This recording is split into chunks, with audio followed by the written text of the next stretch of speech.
கோவை அருகே மாணவியிடம் தகாத வார்த்தை பேசிய ஆசிரியரை காவலர்கள் போக்சோ சட்டத்தில் கைது செய்து சிறையில் அடைத்தனர்.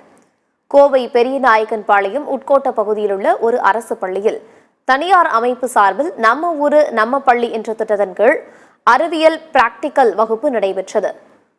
காரமடை அடுத்த கண்ணார்பாளையம் பகுதியைச் சேர்ந்த ஆசிரியர் அப்பாசாமி வகுப்பு எடுத்தார். அவர் 7ஆம் வகுப்புக்கு பாடம் எடுத்துக் கொண்டிருந்த போது 9ஆம் வகுப்பு படிக்கும் மாணவி ஒருவர் வந்து எங்கள் வகுப்புக்கு எப்போது பாடம் எடுக்க வருவீர்கள் என்று கேட்டுள்ளார். அதற்கு ஆசிரியர் ஐயாசாமி, இரவு 11 மணிக்கு வருகிறேன், பாய் எடுத்துவை என்று கூறியுள்ளார்.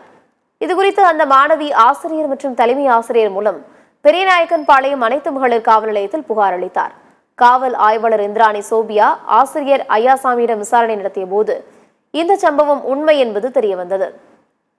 இதையடுத்து ஆசிரியர் ஐயாசாமியை காவலர்கள் போக்சோ சட்டத்தின் கீழ் கைது செய்து நீதிமன்றத்தில் ஆஜர்படுத்தி சிறையில் அடைத்தனர்.